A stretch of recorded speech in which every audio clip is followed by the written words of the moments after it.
پاکستان کو سمجھ آ جاتی ہے کہ آزادی کیا ہے تو تب پھر وہ کھڑا ہوتا ہے اپنی آزادی کے لیے.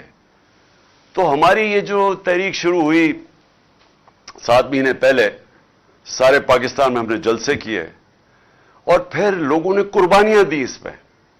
25 پہ یہ میں کبھی بھولوں گا نہیں, 25 میں جو ہمارے ساتھ ظلم کیا گیا, یہی جو فیشسٹ جو جرائم پیشہ لوگ جو ہمارے اوپر مسلط کیے, جب ہمیں ہٹا کے تو جو لوگوں کا ہمارے اوپر مسلط کیا گیا, یہ پاکستان کو 30 سال سے مختلف قسم کے طور طریقوں سے یہ جرم کر رہے تھے.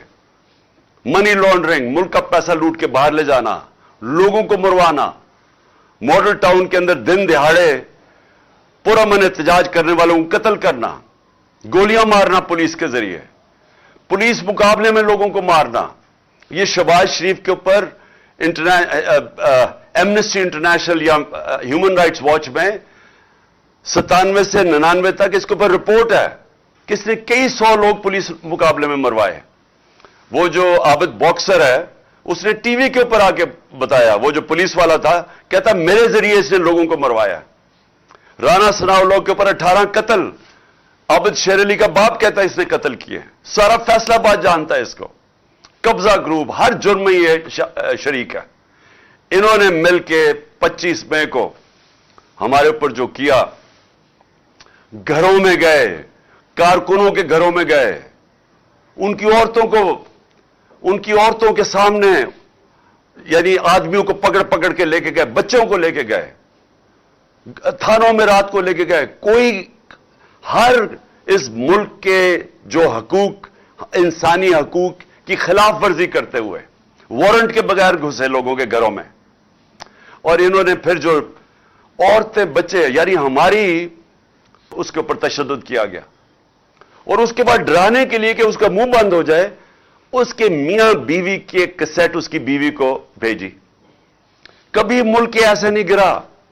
اور صرف بتانے کے لیے, کوشش کرنے کے لیے, ہمیں بتانے کے لیے کہ جو تمہارے سے بولے گا ہم تمہارے یہ مثال بنائیں گے. اور پیغام بھیجے گئے. اعظم سواتی کے اوپر جب تشدد ہو رہا تھا تو اسے کہا کہ یہ عمران خان سے ہم یہ کریں گے, کہ جس طرح عمران خان ڈر جائے گا اور چپ کر کے بیٹھ جائے گا. اور پھر میرے اوپر جو قاتلانہ حملہ کیا گیا, جو مجھے پہلے سے ہی پتا تھا کہ تیاری ہو رہی ہے, کہ دینی انتہا پسند نے جی عمران خان کو مار دیا. پہلے کس ایجنسی نے وہ ویڈیو بنائی, اس لیے جب بھی انویسٹیگیشن ہوگی پتا چلے گا کہ کون سی ایجنسی نے یہ ویڈیو بنائی, کس کے کہنے پہ بنائی, کون سا وہ آفیسر تھا, اس کے کہنے پہ پہلے وہ بنائی گئی. اس کے بعد وہ ایک ان کا پالتو کوئی وقار سیٹھی یا کچھ ہے, اس نے وہ ان سے لنک ہے. اور مجھے پتا تھا کیونکہ جب میں وزیر اعظم تھا مجھے پتا تھا ایجنسیز کے ساتھ کون لنکڈ ہے. اس نے پھر جا کے اس کو اٹھایا. پھر یہ دونوں مریم دونوں نے اس کو پریس کانفرنس کی. پھر پی ٹی وی پہ 4 دن پروگرام ہوا اس کے اوپر, صرف بتانے کے لیے کہ عمران خان نے دین کی توہین کی ہے. اور تیاری یہ کر رہے تھے کہ اب اس کی آڑ میں ایک دینی انتہا پسند اسے مار دے گا. میں نے یہ 24 سپٹمبر کو بھی پبلک کو بتایا, اور پھر 6 اکتوبر 7 اکتوبر کو جلسوں میں بتایا کہ یہ ان کا پلان بن رہا ہے. اس انتہا پہ کہ کوئی اس ملک کے اندر, جو میں چھوڑیں کہ میں عمران خان ہوں, کوئی بھی دنیا کا ملک ہو, اس کے اگر ایک ملک میں جو سب سے بڑی جماعت ہے, جو ایک فیڈرل پارٹی ہے, کیونکہ پولیٹیکل پارٹیز ملک کو اکٹھا رکھتی ہیں, ملک کی فوج نہیں اکٹھا رکھ سکتی, نہیں تو اس پاکستان نے علیحدہ نہیں ہونا تھا. پولیٹیکل پارٹیز ملک کو اکٹھا رکھتی ہیں, اور جو پارٹی سارے ملک میں واحد پولیٹیکل فیڈرل پارٹی ہے, اس کو ختم کرنے کی کوشش کی گئی. ہر کوشش کی گئی اسے ختم کرنے کی. اور یہ کون کر رہا تھا, کیا اس کا مقصد تھا, اس کے اوپر میں اینڈ میں آؤں گا. لیکن یہ ساری چیزیں ہم نے برداشت کی. اس کے باوجود ہم نے یہ مارچ کی, اور ہم نے مارچ اس لیے کی, پالیٹکس کے لیے نہیں کی, یہ سیاست کے لیے نہیں ہو رہا. مجھے 6 مہینے میں ہر جگہ پہ, کئی جگہ کے اوپر مجھے لیٹر آتا تھا کہ آپ اگر اس جلسے میں جائیں گے تو آپ کی جان خطرے میں ہے. کئی جگہ چیف سیکرٹری لیٹر بھیجتا تھا کہ جی آپ کی جان، ملتان کا جلسہ نہ کریں، آپ کی جان خطرے میں ہے. کئی جگہ آیا ہے. اس کا مجھے خود پتا تھا کہ یہ پلان بنا رہے ہیں مجھے مارنے کا. اس کے باوجود میں نکلا. اور آج انشاءاللہ میں ابھی آپ کو ڈیٹ دوں گا اینڈ میں کہ میں آ رہا ہوں پنڈی. مجھے پتا ہے کہ ابھی میری جان خطرے میں ہے، سب کو پتا ہے، کیونکہ یہ لوگ جنہوں نے ابھی کوشش کیا یہ ابھی بھی وہیں بیٹھے ہیں. تو مجھے پتا ہے جان خطرے میں ہے، لیکن میں کیوں اس کے باوجود نکلوں گا؟ سیاست کے لیے نہیں. مجھے سیاست کیا دے سکتی ہے جس کو اللہ سب کچھ دے چکا ہے؟ میں ایک حقیقی آزادی کی جنگ لڑ رہا ہوں. میں سمجھتا ہوں کہ موت غلامی سے زیادہ بہتر ہے. ایک غلام کی زندگی سے بہتر مر جانا ہے. اور خاص طور پہ ان چوروں کی غلامی، یہ جو 30 سال سے چوروں کا ٹولہ ملک کو لوٹ رہا تھا، اب اکٹھا بیٹھ گیا ہے، جو پہلے ایک دوسرے کے خلاف لڑتا تھا، ان کی غلامی سے یا ان کے بچوں کی غلامی جو یہ تیار کر رہے ہیں اپنے بچے، اس سے بہتر ہے مر جاؤ. میں اس لیے نکل رہا ہوں. اور میں اپنی ساری قوم کو بھی کہہ رہا ہوں کہ دیکھیں، آپ نے فیصلہ کرنا ہے کہ کیا ہم نے اسی طرح چلنا ہے؟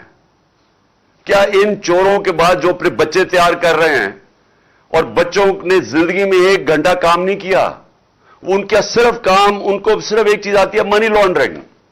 وہ چھوٹی عمروں میں وہ اربوں پتی بن گئے تھے کیونکہ ماں باپ نے ان کے نام پہ یا چوری کر کے پیسہ ان کے نام پہ چیزیں لی ہوئی ہیں. یہ جو 4 لندن میں مہنگے اربوں روپے کے مے فیئر کے جو اپارٹمنٹس ہیں، یہ مریم کے نام پہ تب تھی جب یہ کوئی 20-21 سال کی تھی. اور یہ جو اس کا بیٹا ہے حسن شریف، 10 ارب روپے کا گھر بیچا ہے اس نے لندن کے اندر. کدھر سے پیسہ آیا؟ تو یہ سارے بچے شروع میں ہی، یہ جو تیار کر رہے ہیں بچے، ان کی یہ خاصیت ہے کہ یہ منی لانڈررز ہیں سارے. وہ بلاول، اب بلاول، میں آپ کو یہ بتاؤں کہ سیاست میں تو اس کا کوئی مستقبل ہی نظر آ رہا. اردو ابھی تک صحیح طرح بولا نہیں ہے، یعنی ہر دفعہ اردو بولتا ہے تو اور لوگوں کو سمجھ نہیں آتی کیا کہہ رہا ہے. لیکن اس کا میں آج آپ کو پیشن گوئی کرتا ہوں. اس کی زندگی کا زیادہ حصہ کس پہ لگے گا کہ اس کے باپ نے چوری کر کے پیسہ دنیا میں کدھر کدھر رکھا ہوا ہے. یہ اب ڈھونڈتا پھرے گا کہ اس کے باپ نے چوری کا پیسہ کدھر کدھر رکھا ہوا ہے. تو ان کے نیچے اگر یہ کوئی سمجھتا ہے کہ یہ ایک عظیم قوم ان کی غلامی کرے گی، یہ قوم کبھی یہ تسلیم نہیں کرے گی ان کو. اس لیے یہ مارچ ہے. اور یہ جو حقیقی آزادی کی مارچ ہے یہ ابھی ختم نہیں ہوگی. میں آخر میں بتاتا ہوں کہ ہم نے کس دن کیا کرنا ہے، لیکن میں یہ آپ کو بتا دوں کہ یہ مارچ، یہ جب تک ہم اس ملک کو حقیقی طور پہ آزاد نہیں کرتے ہم نہیں رکیں گے. آپ تو حقیقی آزادی کی میں ساری قوم کو یاد کرا دوں، 2 اس کے ستون ہیں جس کے اوپر حقیقی طور پہ قوم آزاد ہوتی ہے.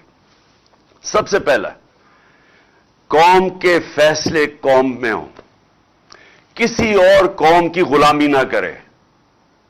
ہم کسی سپر پاور کی غلامی نہ کریں. لا الہ الا اللہ اس نعرے کے اوپر بنا تھا پاکستان. لا الہ الا اللہ ایک دعویٰ ہے کہ میں آزاد ہوں، میں صرف ایک اللہ کے سامنے جھکتا ہوں، باقی میں آزاد ہوں. ایک خودداری کا یہ دعویٰ ہے، ایک قومی غیرت کا دعویٰ ہے. یہ نہیں ہوتا کہ وہاں جا کے دنیا کے باہر چکر مارو اور ہاتھ پھیلا کے کہو کہ میں مانگنے تو نہیں آیا، میں مجبور ہوں. اس لیے تو یہ نہیں ملک بنا تھا.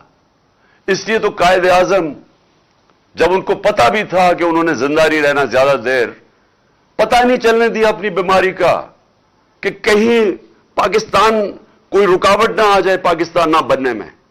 یہ وہ قربانی تھی. ہم بڑے ہو رہے تھے زمان پاک میں، تو وہاں اتنے لاکھوں لوگ ہندوستان سے جو آئے تھے، شاید ہی کوئی تھا جن کے گھر میں قتل عام نہ ہوئی ہو.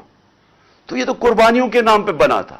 اس لیے نہیں بنا تھا کہ ہم انگریز سے آزاد ہو کے تو اب ہم کسی اور سپر پاور کی غلامی کریں.